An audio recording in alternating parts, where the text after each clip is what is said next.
Invitarlos a abrir la Biblia en Primera de Tesalonicenses, capítulo 2, versos 13 al 20, que es lo que vamos a ver ahora.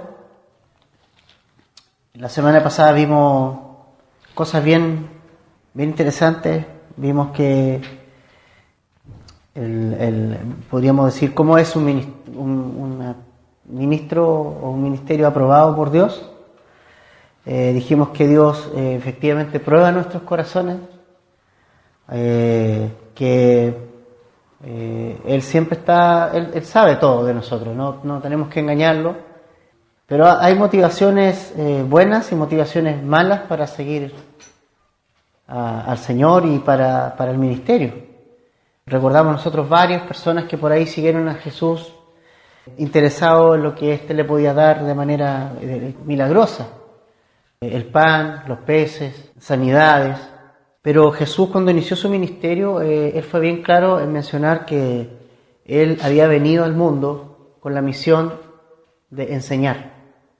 Ese fue el ministerio del Señor. Recuerdo que en una oportunidad, ahí en el Evangelio de Marcos, el Señor Jesucristo estaba apartado, orando. Lo fueron a buscar porque mucha gente lo andaba buscando.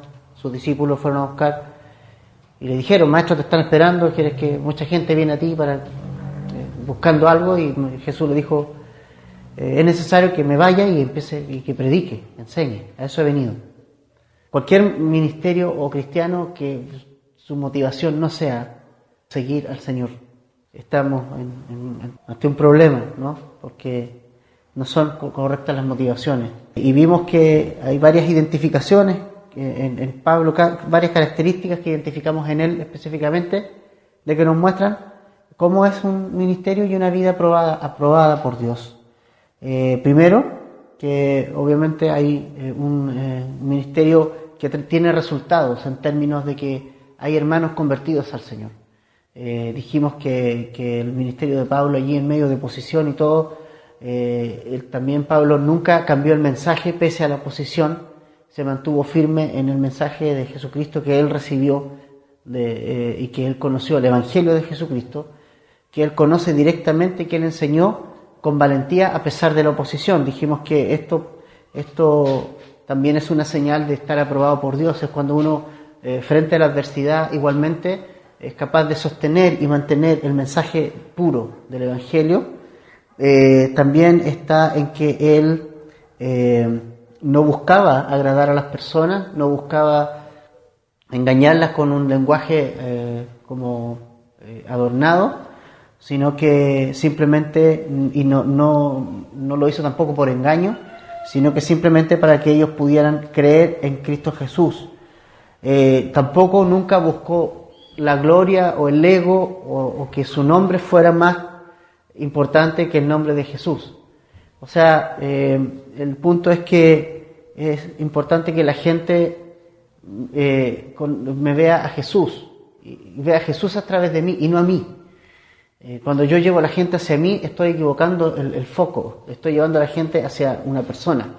Tengo que llevar a las personas a Jesús. Ese es como un tema importante. Y también vimos que un ministerio aprobado o una vida aprobada por Dios se manifiesta en los cuidados que le da a la iglesia o a las ovejas, ¿cierto? Dijimos que Pablo había sido como una nodriza, como una persona que cuidaba a sus propios hijos. Una persona que cuida hijos ajenos como que no le tienen, o sea, no es lo mismo.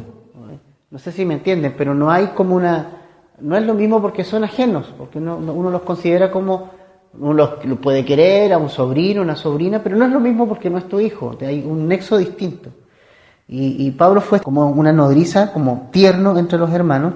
También vimos que él nunca fue gravoso a los hermanos, nunca les pidió dinero, nunca les pidió, teniendo el derecho de hacerlo, como persona que trabaja en las cosas sagradas, tenía ese privilegio de vivir de las cosas del templo, pero en el caso de los hermanos de Tesalónica no recibió de ellos nada, porque era una iglesia nueva, porque él les predicó el Evangelio de manera gratuita, ¿ya? Para no ser gravoso a ninguno de ellos, y también que él estuvo con una conducta entre ellos de manera irreprensible, como ejemplo. Y también hay otra figura que se vio en el versículo 11, que es la figura de padre. Dice que como a padre exhortábamos y consolábamos a cada uno de vosotros. Me gusta esto, porque Pablo, la figura, se identifica como una figura de madre, nodriza, ¿cierto? Tierno. ¿Qué es una mamá? Es tierna, acoge, hace cariño. Es otro el trato de una madre hacia un hijo. El padre es distinto. El padre es más de aplicar disciplina, de amonestar, de entregar un consejo sabio. Es distinto. Y me gusta eso en Pablo, porque Pablo no es solo nodriza y no es solo padre. Es padre y es nodriza. Y es así como nosotros tenemos que ser como hermanos, entre hermanos también. O sea, si bien tenemos que ser tiernos entre nosotros, amarnos entre nosotros, amar a nuestros hermanos, tenemos que hacerles cariño, de cierta manera, preocuparnos de los cuidados y atención a nuestros hermanos. Pero también está la otra parte, ¿sí? Tenemos que también exhortar a nuestros hermanos. Y a veces eso implica una disciplina o una corrección, como la Escritura dice, hierro con hierro se va aguzando, se saca más filo en el fondo, ¿no? Es mejor, hay más fruto. Entonces es necesario las dos cosas, el equilibrio de una nodriza y un padre, como lo fue Pablo también ante estos hermanos, y cómo él también encargó que anduviesen en este camino como es digno de Dios, como es digno de quien nos llamó a nosotros a ser parte de su reino, ¿no? Por solo misericordia y por gracia. Y en los versos 13 al 16, al 20, que hoy día vamos a terminar, vamos nosotros a ver algo bien también interesante, y que es cómo nosotros recibimos las predicaciones o los estudios. ¿Cómo nosotros nos preparamos para eso? ¿Cuál es nuestra actitud frente a eso? Y este es un punto bien importante porque muchas veces nosotros cuestionamos, o a veces nos ponemos como a criticar, ¿no? Como a quien nos entrega la palabra, o a nuestros pastores que nos entregan la palabra, y hay mucha gente que critica a sus pastores y menosprecia con eso en el fondo la palabra, ¿ah?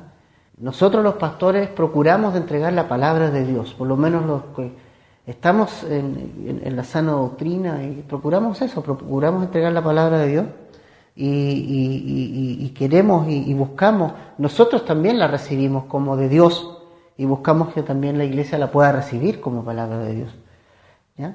Entonces, los primeros versículos nos hablan de esto importante y de cómo la palabra de Dios puede actuar en nosotros, hermanos. Yo no sé si ustedes han pensado en este punto, en que la palabra de Dios actúa en nosotros, hace cosas. Porque a veces nosotros como que nos decimos, ya voy a escuchar este estudio, voy a ir a la iglesia, pero no imaginamos lo que ese estudio, lo que esa palabra puede producir en nosotros, ¿ya? Y obviamente produce cosas, y lo que produjo los hermanos de Tesalónica fue algo bien increíble. El versículo 13, por favor, de primera de Tesalonicenses 2, dice: por lo cual, dice, también nosotros, sin cesar, damos gracias a Dios de que cuando recibisteis la palabra de Dios que oísteis de nosotros, la recibisteis no como palabra de hombres, sino según es en verdad la palabra de Dios, la cual actúa en vosotros los creyentes. Porque vosotros, hermanos, vinisteis a ser imitadores de las iglesias de Dios en Cristo Jesús, que está en Judea, pues habiendo padecido de los de vuestra propia nación las mismas cosas que ellos padecieron de los judíos, los cuales mataron al Señor Jesús y a sus propios profetas, y a nosotros nos expulsaron, y no agradan a Dios, y se oponen a todos los hombres, e impidiéndonos hablar a los gentiles para que éstos se salven. Así colman ellos siempre la medida de sus pecados, pues vino sobre ellos la ira hasta el extremo. Pero nosotros, hermanos, separados de vosotros por un poco de tiempo, de vista, pero no de corazón, tanto más procuramos con mucho deseo ver vuestro rostro, por lo cual quisimos ir a vosotros, yo Pablo ciertamente, una y otra vez, pero Satanás nos estorbó. Porque, ¿cuál es nuestra esperanza, o gozo, o corona de que me gloríe? ¿No lo sois vosotros delante de nuestro Señor Jesucristo en su venida? Vosotros sois nuestra gloria y nuestro gozo. Primeramente en el versículo 13, nosotros vemos que Pablo está agradecido, muy agradecido. Dice que sin cesar damos gracias a Dios. Hay un motivo que Pablo está súper agradecido, muy agradecido por estos hermanos. Y qué bueno es cuando nosotros estamos contentos, como que agradecemos por los hermanos. A veces más nos quejamos de nuestros hermanos, ¿no? Y me gusta porque Pablo siempre empieza sus cartas agradeciendo por los hermanos.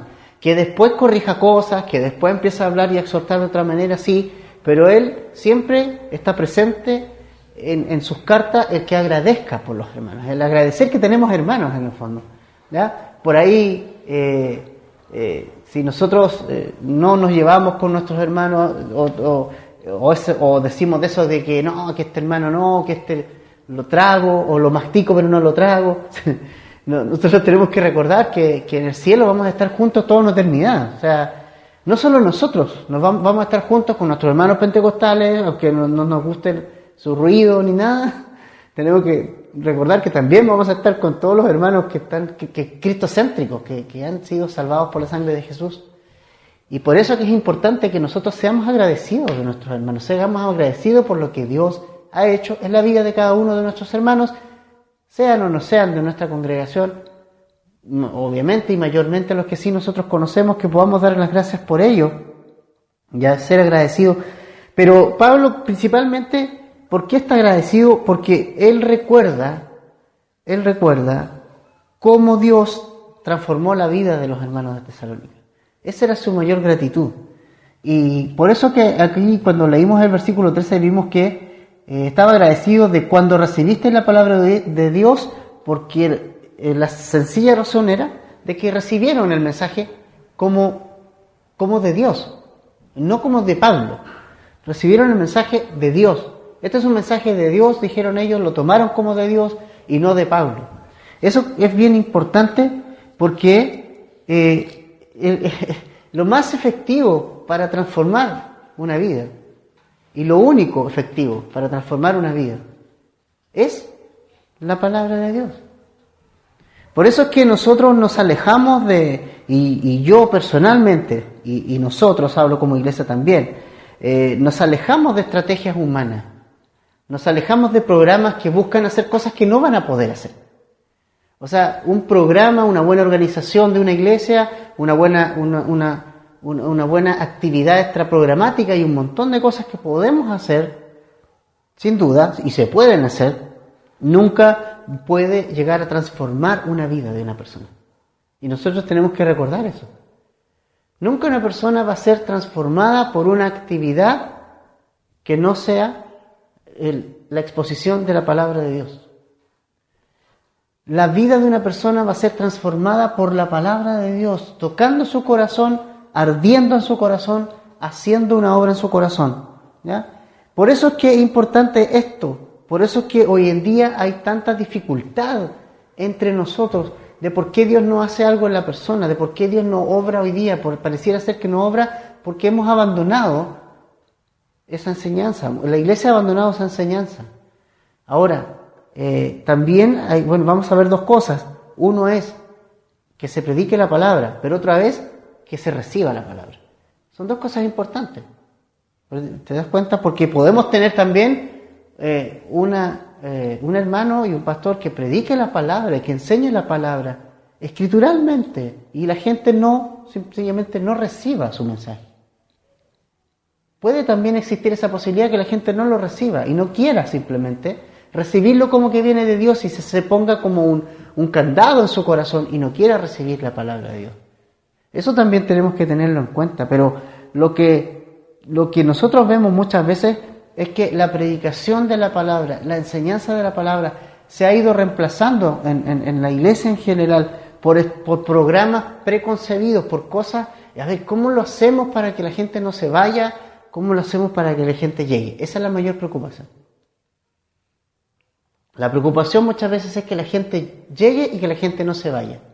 Y es una buena preocupación, ¿o no? Si no es que nosotros no queramos eso. ¿Quién de nosotros quiere que la gente se vaya de aquí? Nadie quiere que se vaya de aquí. Y también queremos que llegue la gente. Eso es un buen deseo.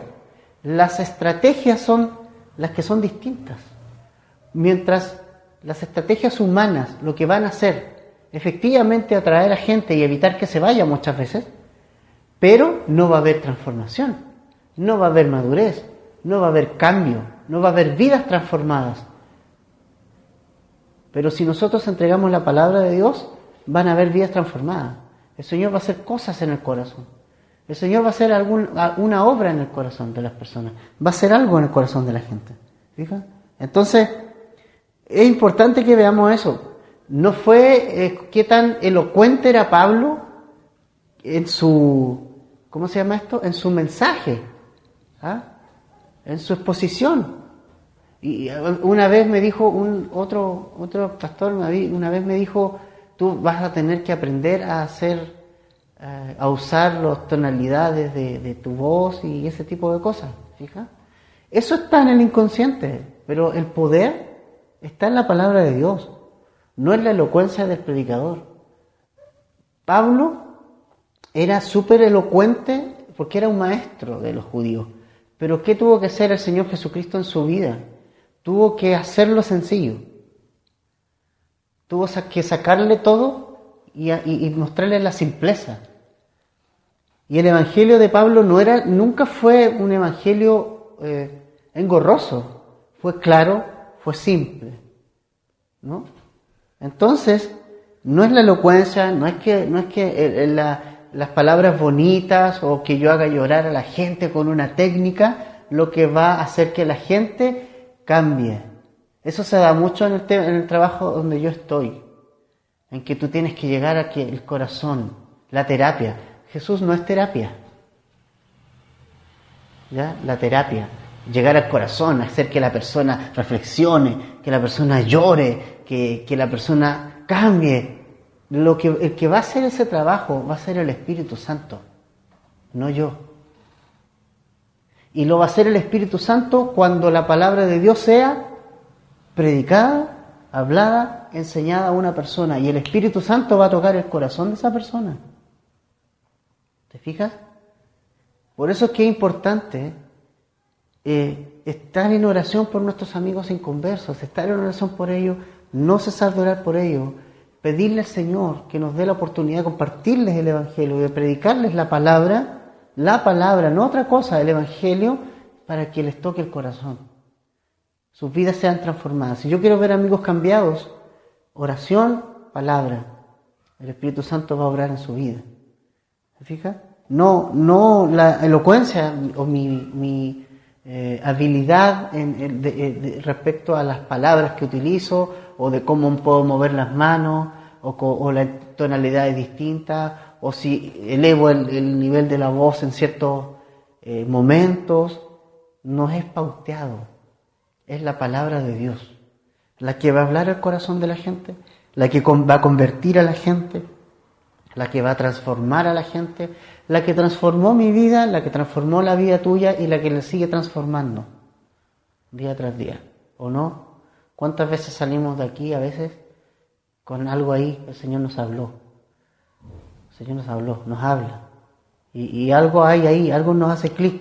Siempre nos vamos con algo, ¿no? Siempre, a veces digo, no, hoy día parece que no voy a recibir nada, pero el Señor te manda ahí y te habla, o a veces te consuela, a veces te anima, otras veces te quiere disciplinar, otras veces te confirma cosas, pero el Señor siempre nos va hablando y la palabra de Dios siempre es el centro de nuestra enseñanza.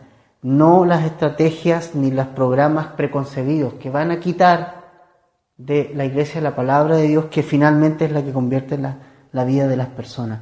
Entonces, Pablo está agradecido de Dios. Pablo está agradecido y siempre da gracias a Dios porque estos hermanos recibieron la palabra como de Dios. Y me gusta eso. La pregunta que yo les hago es, ¿cómo ustedes reciben la palabra? ¿Cómo yo recibo la palabra? ¿Cómo la estoy recibiendo? ¿Con qué actitud? ¿Cuál es mi corazón? Recuerdo que cuando recién el Señor me llamó al ministerio, había hermanos, personas, chicos que habían sido mis amigos, porque habían crecido conmigo, que les costaba como verme como una persona que como pastor. Yo decía, pero no me veas así, escucha lo que el Señor tiene que decirte. Y el Señor fue trabajando en el corazón de estas personas, en el corazón de estos hermanos, y el Señor fue haciendo cosas en nuestras vidas, ¿ya? Eso es bien importante. Ahora, dice también que aquí vemos que también dice que la palabra de Dios dice actúa en nosotros, en los creyentes, en el versículo 3 al final. Dice, la cual actúa en vosotros los clientes. Actúa. ¿Te fijas? Esto es importante, es trascendente. La palabra de Dios hace algo. No es que sea pasiva. La palabra de Dios actúa en todos los creyentes. Y dice, note usted lo que dice ahí. Actúa en vosotros los creyentes. No es que actúe en un grupo de creyentes, solo en unos, en otros no. ¿Se fija? O que actúe en los más antiguos y en los más nuevos no. O en los más nuevos sí y en los antiguos no. O en este tipo de hermanos sí, en este otro tipo de hermanos no. No, o sea, la palabra de Dios actúa en todos los creyentes. Eso me llama mucho la atención. En todos nosotros. No en uno más o en uno menos. En todos los creyentes. ¿Ya? Ahora, la palabra actúa o actuar, en el original es energio, que es como la raíz de energía. O sea, ¿sabe lo que es una energía? ¿No? Provoca siempre algo, siempre hace. Cuando algo toca, la energía no queda inmune. O sea, cuando tú conectas algo a la energía eléctrica, siempre va a pasar algo, es obvio, ¿sí? Va a suceder algo va a pasar. ¿Te fijas? Entonces, en el fondo trabaja, hace que algo pueda quedar operativo, hace que algo pueda funcionar, hace que algo te entrega la fuente de poder para hacer cosas. Cuando uno conecta la radio a la energía eléctrica, la energía eléctrica va a lograr que esa radio encienda y provoque el sonido y funcione la máquina.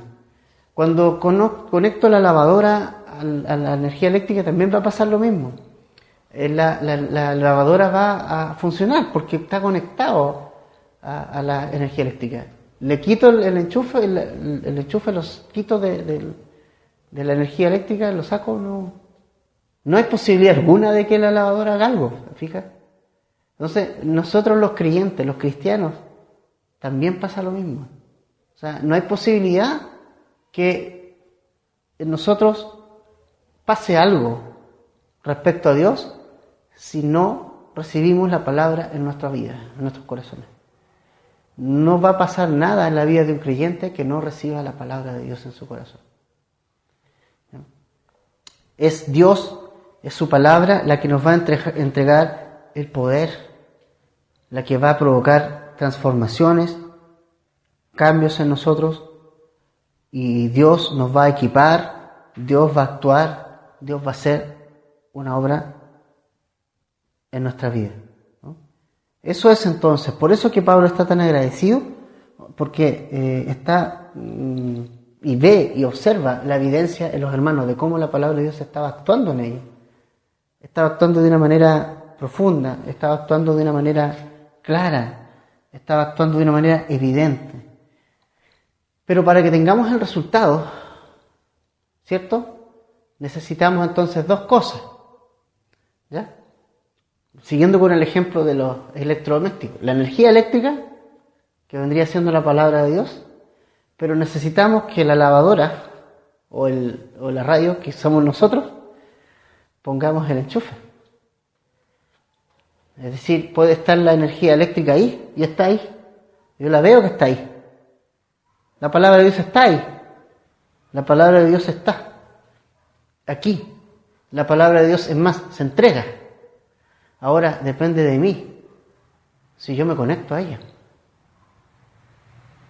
A ver si yo me estoy conectando a Dios, o no. O a lo mejor no la escucho y está la energía eléctrica ahí disponible, pero a lo mejor no me conecto a ella.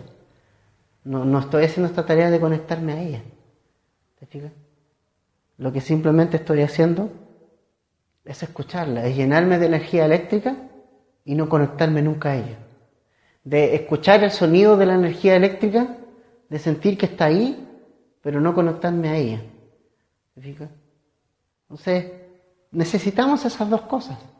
Necesitamos que la palabra de Dios, que alguien enseñe la palabra de Dios, pero también necesitamos que nosotros nos conectemos a la palabra de Dios. Que nosotros podamos poner nuestro corazón conectado a la palabra de Dios. Conectar nuestra vida a la palabra de Dios. Y recibirla como tal, como la palabra de Dios.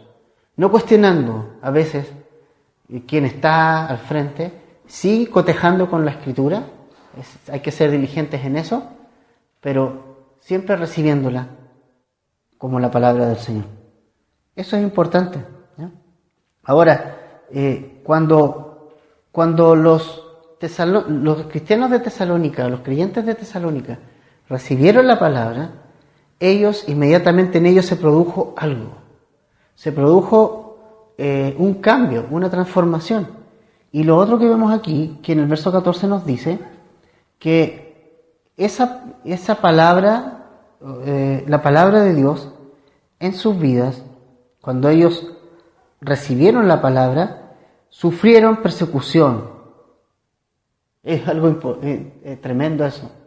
Cuando ellos reciben la palabra, lo que a ellos les sucedió es que fueron transformadas sus vidas, pero a la vez sufrieron persecución de parte de sus compatriotas. Esto no era nuevo. O sea, ¿se acuerdan ustedes que en Hechos, en el capítulo 8, en el versículo 1, hubo una tremenda persecución en la iglesia? ¿Recuerdan ustedes que fue como el primer gran movimiento misionero de la iglesia a propósito de una persecución? Dice que los hermanos fueron esparcidos por las tierras de Judea y de Samaria, fueron a otros lados, o sea, esparcidos por la persecución, porque el cristianismo era una amenaza para la religión judía. Y los judíos persiguieron el cristianismo, persiguieron a los cristianos, ya sabemos eso. El mismo Pablo, el mismo Saulo, era un perseguidor de la iglesia. Y cuando esto pasa, cuando yo me convierto, cuando mi corazón recibe la palabra de Dios y el Señor empieza a hacer una transformación en mi vida, va a suceder esto, va a haber un corte, un antes y un después. Y de ser amado por el mundo voy a ser odiado por el mundo. Es como que pasamos al otro bando. ¿Ya? Eso es algo importante que nosotros lo entendamos. No es que la gente cuando ve a un cristiano inmediatamente va a tener una opinión extrema y negativa. Y lo vemos hoy día. Un cristiano, una persona que común y corriente, le muestran un gay, le muestran un homosexual o cualquier otra cosa. En realidad, lo que hace es como ponerse como empático. Se ponen empáticos con ellos. O que muestren cualquier temática o cualquier cosa que esté pasando, se ponen empáticos con ellos. Pero cuando hay un cristiano, inmediatamente levanta odiosidades, levanta como crítica, levanta odiosidad, levanta crítica, una nube de crítica, una lluvia de crítica, y la gente te empieza a detestar. Eso pasa, la gente detesta ese tipo de cosas, detesta a los cristianos. Entonces, y eso el Señor Jesucristo nunca lo dejó como algo secreto, siempre se lo dijo a sus discípulos. Jesucristo siempre le dijo a sus discípulos, y les dijo, recuerden ustedes en Mateo capítulo 5, versos 11 y 12, ahí en las bienaventuranzas, ¿no? En el Sermón del Monte, cuando inicia el Sermón del Monte, que eran más bienaventurados, ¿cierto?, cuando nosotros éramos perseguidos. y por la causa de Cristo, no perseguidos por cualquier causa, cuando nosotros, mintiendo contra nosotros, diciendo toda cosa de mal, y es más, Jesús dijo que debíamos de gozarnos, de alegrarnos, porque nosotros ya tenemos un gran galardón, porque así también persiguieron a todos los profetas que vinieron antes de nosotros. O sea, la persecución no es nueva. La persecución viene desde que Dios existe. O sea, desde que el hombre existe, perdón. Desde que el hombre existe. ¿Ah? Adán, Eva, después Caín y Abel. Caín persiguió a Abel. Y así viene la historia. El mundo persigue al cristianismo. El mundo persigue a Dios. Siempre ha sucedido eso. El mundo ha perseguido a los cristianos. ¿Se fijan? Entonces, esto no es nuevo y el Señor Jesucristo lo advirtió, y los hermanos de Tesalónica lo experimentaron de manera propia y en carne propia, lo que significó el ser un cristiano, el poder recibir la palabra. Les trajo libertad a sus vidas, les trajo salvación, les trajo transformación, pero también les trajo persecución. Y es como que la parte que a nosotros no nos gusta mucho y no quisiéramos que pasara, ¿ya? Jesús también en Juan 12:10 dijo que si a Cristo lo han perseguido, si a Él lo han perseguido, también a ustedes os perseguirán. O sea, Jesús también nos advirtió ahí ese punto, ¿no? Entonces, la iglesia de Tesalónica no fue muy distinta de las demás iglesias. No fue muy distinta de lo que había pasado con los cristianos en Hechos, en Jerusalén, lo que pasó después en Judea, lo que pasó en todo el mundo en realidad. No fue muy distinto lo que le pasó a ellos, y fueron perseguidos por su fe en Cristo Jesús. Fueron perseguidos por seguir al Señor, por creer la palabra del Señor. Y Pablo pone un ejemplo aquí en el verso 14 también, de cómo ellos imitan a las iglesias de Dios, ¿ya? Porque padecieron de los de la propia nación, la misma cosa que también ellos padecieron de los judíos. O sea que los judíos cristianos, tuvieron que enfrentar a los judíos no cristianos, que se fueron contra ellos. Los hermanos de Tesalónica tuvieron que enfrentar a su nación, a los griegos también. O sea, cada nación se levantó contra los cristianos de su época.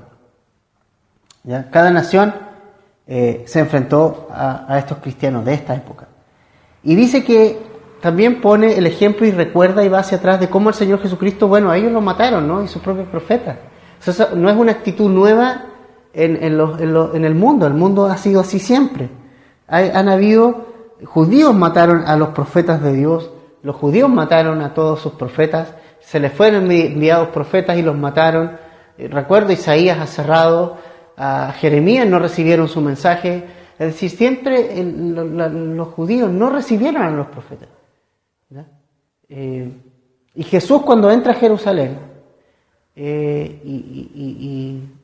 dice esto de que cuántas veces, o sea, Jerusalén, cuántas veces los quise juntar y ustedes no quisieron. Cuántas veces Jesús quiso hacer cosas, Dios quiso hacer cosas y los judíos no lo recibieron. No recibieron la palabra del Señor. Pero los que recibieron la palabra del Señor experimentaron el amor de Dios, la transformación en sus vidas, aunque también la oposición. Esto como re importante. Ahora, lo que hicieron estos judíos también fue crucificar a Cristo, evidentemente. También expulsaron a Pablo de Jerusalén, lo persiguieron. ¿Ya? Después Pablo se transformó en un perseguido. En muchas oportunidades hicieron complot contra Pablo, en muchas oportunidades quisieron matarlo con sus propias manos, hacerle como una emboscada, y el Señor lo guardó en realidad hasta que el Señor decide soberanamente llevárselo, ¿te fijas? Entonces ellos, los tesalonicenses, emocionaban a Pablo y lo hacían como a estar tan agradecidos porque en realidad podían experimentar lo que están experimentando todos los hermanos, el poder de Dios, la transformación en su vida, la salvación por fe en Cristo, pero también la persecución. Nosotros cuando recibimos la palabra también experimentamos la salvación, somos salvos, experimentamos la transformación en nuestra vida, pero nunca se nos olvide que también el mundo va a ser hostil hacia nosotros. Nunca se nos olvide que el mundo no nos va a querer, el mundo no nos va a odiar. Hablo del sistema del mundo. El mundo nos va a odiar, no quiere nada con nosotros. El mundo no quiere nada con nosotros y no va a querer nada con nosotros. ¿Se fijan? Entonces, esto estaba ocurriendo también con los hermanos, dice acá Pablo, y pone este ejemplo de que siempre había pasado eso en Judea, y también ahora está pasando en todo el mundo, también en las ciudades griegas, siguiendo la pauta que venía trayendo el mundo siempre. Dice el 16, impidiéndonos hablar a los gentiles para que estos se salven. Así colman ellos siempre la medida de sus pecados, pues vino sobre ellos la ira hasta el extremo. O sea, mira qué interesante. Dice aquí que muchos de estos impidiéndonos hablar a los gentiles para que se salven. No quieren. Estos enemigos el mundo no quiere que la gente sea salva. A mí me llama la atención eso. No quieren que otros se salven. Y los judíos, ¿qué querían? Que solo creyeran en ellos. Querían la exclusividad. No quería que nadie más fuera como... No quería que fueran como ellos. Querían tener la exclusividad. No quería la salvación de las personas. No quería, sí, lo que ellos no querían era perder su posición como religión. No querían perder su posición como religión. No querían perder sus posiciones y lo que ellos tenían, sus posesiones y posiciones. Por eso no quería que más gente conociera al Señor. Querían ser exclusivos. Ellos decían que solamente por ellos podían ser salvos y nadie más. Impedían que otros creyeran de corazón. Entonces, imagínate el pecado, ¿qué significa? Impedir que la gente se salve. Es un pecado tremendo, no querer que la gente se salve. Y así eran los enemigos de Cristo, judíos o griegos.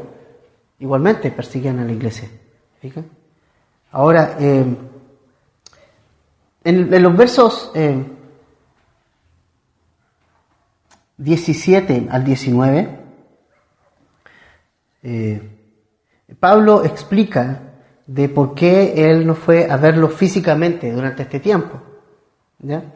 Allí leímos nosotros que Pablo estaba separado de ellos físicamente, pero también vemos que no lo estaba en el corazón, que Pablo siempre los tenía en el corazón, aunque no estaban en el mismo espacio físico. ¿Ya? Físicamente no estaba, pero sentimentalmente sí estaba. Pablo estaba con ellos, sus oraciones también estaban con ellos. Y Pablo lo que quería, y lo único que quería, era estar con estos hermanos. Dice, tanto más procuramos con mucho deseo ver vuestro rostro. O sea, Pablo quería estar con los hermanos. Y esto me gusta porque este deseo de Pablo de estar con los hermanos, y es como un poco lo que nosotros orábamos aquí y comentábamos aquí también, de que es bueno estar con los hermanos. O sea, sea el día que sea, es bueno estar con los hermanos, es bueno vernos. No es bueno no vernos. Y no solamente en un espacio de iglesia, sino como el poder vernos, el visitarnos, el estar juntos. O sea, recordemos la iglesia, de hecho, todos los días. Dice que cada día se reunían en las casas. Podríamos decir que eran otros tiempos, sin duda. Tal vez no podemos, por muchas cosas, hacer eso. No puede ser una realidad así como tan literal. Pero sí nuestro corazón y nuestras oraciones deben estar con nuestros hermanos. Debemos estar preocupados unos por otros. Entonces, ¿cuál fue el problema por el cual Pablo no pudo llegar a verlos? Lo vemos en el verso 18. Dice, pero Satanás nos estorbó. O sea, aquí viene algo bien interesante. ¿Ya? Recuerden, ¿cuánto tiempo estuvo Pablo en Tesalónica? 3 semanas. En 3 semanas les habló de Satanás también. O sea, los tesalonicenses sabían, cuando Pablo se refiere a Satanás, ya a los tesalonicenses seguramente Pablo les había anunciado quién era Satanás.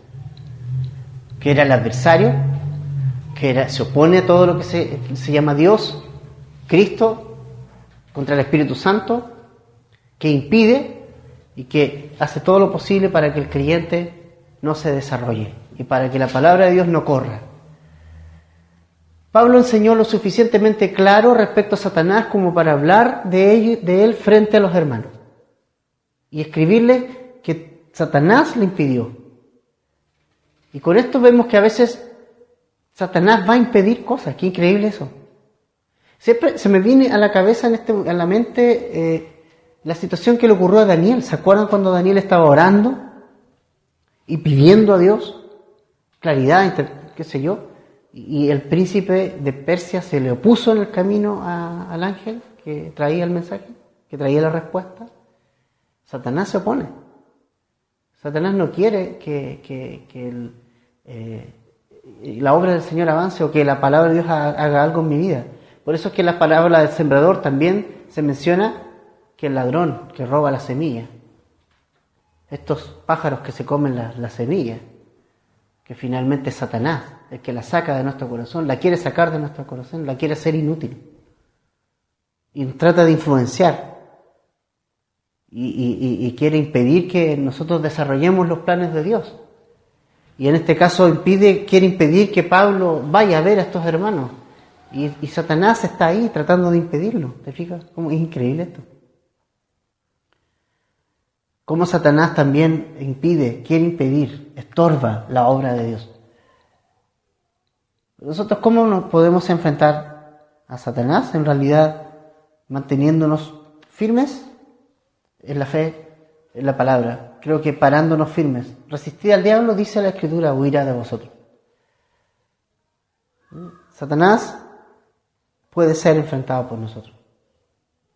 Con todas las herramientas que el Señor nos ha dado. Ahí en Efesios están, cuando estudiamos Efesios, toda la armadura.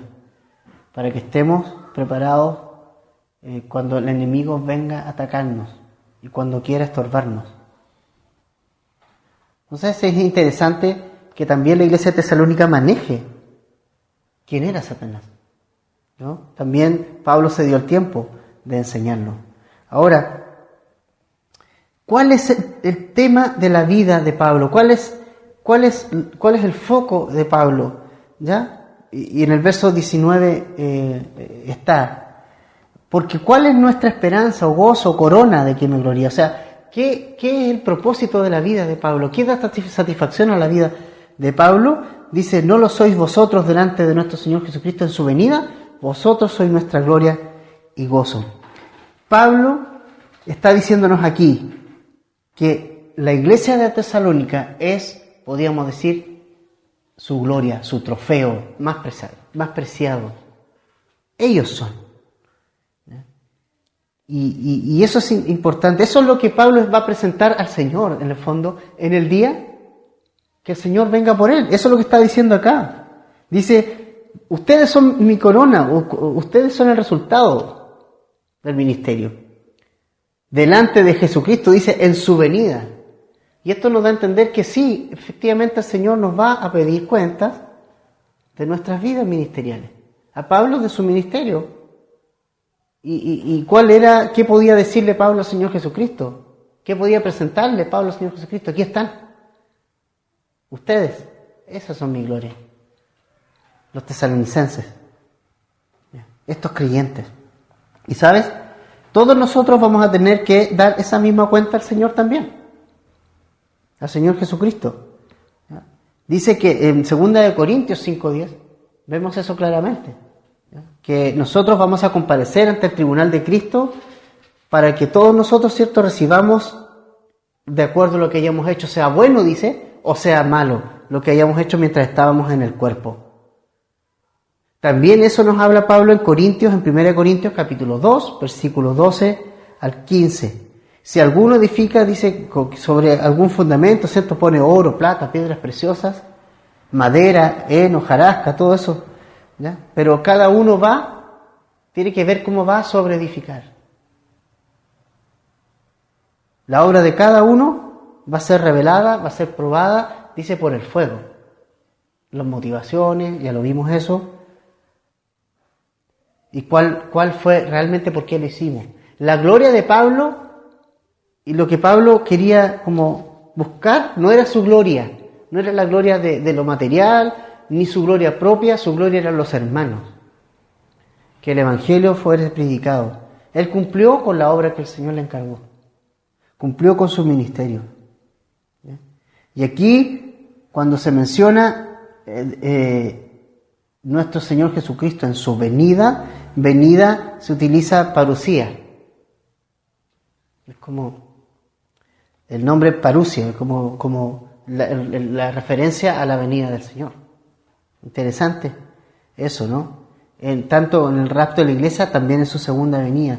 Y dice aquí también que vosotros sois nuestra gloria y nuestro gozo. O sea, Pablo dice, me glorío no en lo mío, sino en lo que Dios ha hecho en la vida de las personas, y también se goza. El gozo de Pablo era que los hermanos se entregaran al Señor. Era ver los hermanos crecer. Era ver los hermanos madurar, recibir la palabra del Señor y ver cómo ella actuaba en sus vidas. Ese es el mayor gozo, yo creo que es el mayor gozo de cualquier pastor. Y de cualquier maestro, de cualquier persona. Es ver cómo Dios puede hacer algo con la palabra del Señor. Que el Señor haga algo por medio de su palabra. Pablo no deja de gozarse y de mencionar que se goza por ellos. Lo hemos visto varias veces. Agradece por ellos, se goza por ellos. Ellos son lo más importante para Pablo y algo muy importante para su vida. Entonces, ¿con qué nos quedamos hoy? Con que la palabra de Dios debe ser recibida como palabra de Dios, que la palabra de Dios no está ahí, que depende de nosotros tomarla, creerla, ponerla en el corazón, y la palabra de Dios va a hacer algo. Sí, va a hacer algo. Si la recibo con gozo, si mi terreno, mi tierra, mi corazón es una buena tierra, la palabra va a dar fruto. Y la palabra va a transformar mi vida. Y va a traerme consigo a lo mejor cosas muy buenas, la transformación del Señor, pero también persecuciones, ¿ya? Vamos a empezar a vivir como los cristianos de esta época, de aquella época. Vamos a empezar a ser muchas veces odiados por el mundo. Pero ¿cómo estamos recibiendo nosotros la palabra? ¿Recibimos la palabra? ¿Cómo está nuestro corazón para recibir la palabra? ¿Con qué actitud nosotros recibimos la palabra? Eso es lo que quisiera como que quedara en nosotros. ¿Cuál es nuestra actitud frente a la palabra? Cuando se enseña, cuando venimos aquí los miércoles, cuando estamos los domingos, cuando nos juntamos los varones, donde sea que escuchemos la palabra o simplemente vayamos a leerla, ¿cómo nosotros, con qué corazón la vamos a recibir? Vamos a orar, ¿ya? Señor, gracias por este momento, gracias por tu amor, tu misericordia, Señor, y pedimos, Padre, por tu palabra.